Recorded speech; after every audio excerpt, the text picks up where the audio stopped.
আসসালামু আলাইকুম দর্শক, ব্রেকিং একটা খবর। 4টি শর্তে ফিরতে পারবে আওয়ামী লীগ। এই শর্তগুলো হলো, নাম্বার 1, 16 বছরের শাসনামলে বিশেষ করে 2024 সালের আন্দোলনের সময় সংগঠিত অপরাধের জন্য নির্শত ক্ষমা চাওয়া। নাম্বার 2 যে শর্ত সেটা হচ্ছে দলের বর্তমান মতাদর্শ পরিত্যাগ করা। 3 নম্বর হচ্ছে শেখ হাসিনার পরিবারের কোনো সদস্যকে আর নেতৃত্বে না রাখা। 4 নম্বর হচ্ছে মানবতা বিরোধী অপরাধ সহ সব নৃশংস অপরাধের বিচার নিশ্চিত করা।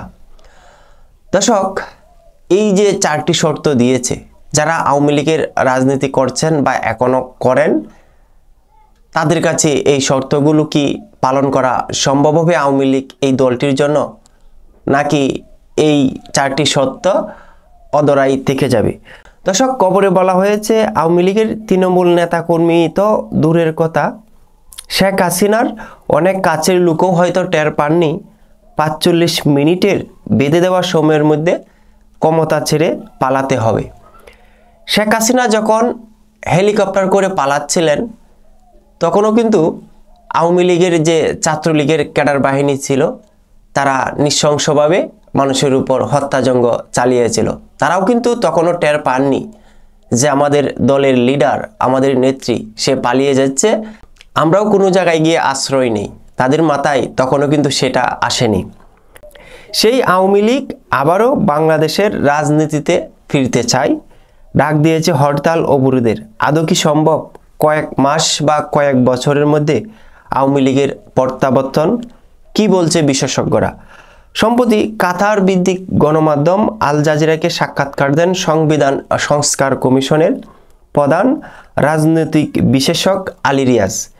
ওই সাক্ষাৎকারে তিনি আওয়ামী লীগের পুনরুত্থানের জন্য 4টি শর্ত উল্লেখ করে দিয়েছেন, সেটি আপনারা ইতিমধ্যে জানতে পারছেন। আলী রিয়াজ ইউনূসের নেতৃত্বাধীন সরকারের একটি কমিশনের ভাইস চেয়ারম্যান। তিনি সংস্কার প্রস্তাব নিয়ে ঐক্যবদ্ধ করার কাজ করেন। তিনি বলেন, জুলাই আন্দোলনের সময় যেসব ব্যক্তি গণহত্যার জন্য সরাসরি দায়ী, তাদের বিচার হতে হবে, যার মধ্যে শেখ হাসিনাও অন্তর্ভুক্ত। এই শর্তগুলো পূরণ হলে তাদের প্রত্যাবর্তন নিয়ে আলোচনা করা যেতে পারে। যদি আওয়ামী লীগের যে 4টি শর্ত আপনাদেরকে শুনিয়েছি, সেটি যদি তারা মেনে নেয়, তাহলে আওয়ামী লীগের প্রত্যাবর্তন নিয়ে আলোচনা করা যেতে পারে। আলী রিয়াজ সাহেব এগুলোই বলে আসছেন। বিদেশে থাকা জ্যেষ্ঠ নেতারা সামাজিক যোগাযোগ মাধ্যম ও টকশোতে কর্মীদের পুনর্গঠনের আহ্বান জানাচ্ছেন। একই সঙ্গে দাবি করছেন ইউনূসের নেতৃত্বাধীন সরকার ব্যর্থ হতে চলেছে। কিন্তু এই বক্তব্য দলীয় কর্মীদের কাছে সেভাবে গ্রহণযোগ্য হচ্ছে না।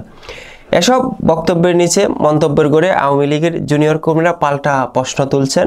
তারা বলছেন, বিদেশের নিরাপদ আশ্রয় থেকে বক্তব্য দেওয়া সহজ, কিন্তু দেশে কর্মীরা ছড়িয়ে ছিটিয়ে আছে এবং লুকিয়ে থাকতে বাধ্য হচ্ছে। দর্শক, আওয়ামী লীগের অনেক নেতাকর্মীরা বিদেশে থেকে অনেকবারই বলে আসছেন যে ইউনূস সরকার পদত্যাগ করেছেন কিংবা পদত্যাগ করছে।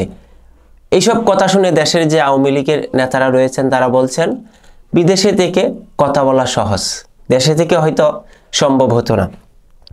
দর্শক, এখন আওয়ামী লীগকে যে 4টি প্রশ্ন বেঁধে দিয়েছে রাজনৈতিক বিশেষজ্ঞ আলী রিয়াজ কিংবা আরও রাজনৈতিক বিশেষজ্ঞরা, 4টি শর্তের মধ্যে আদৌ কখনো আওয়ামী লীগ এই শর্তগুলো তারা পূরণ করতে পারবে না। 4 নম্বর যে শর্তটি দিয়েছে, শেখ হাসিনার পরিবারের কেউ আওয়ামী লীগের নেতৃত্বে আর না আসা। দর্শক, সেটা কি কখনো সম্ভব হবে? যদি শেখ পরিবার না থাকে, তাহলে আওয়ামী লীগের অস্তিত্ব বাংলাদেশে কখনো খুঁজে পাওয়া যাবে না।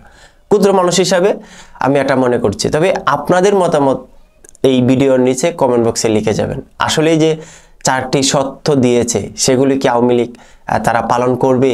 সেই শর্তগুলো পালন করে কি তারা পুনরায় প্রত্যাবর্তন করতে পারবে বাংলাদেশে আওয়ামী লীগ রাজনীতি?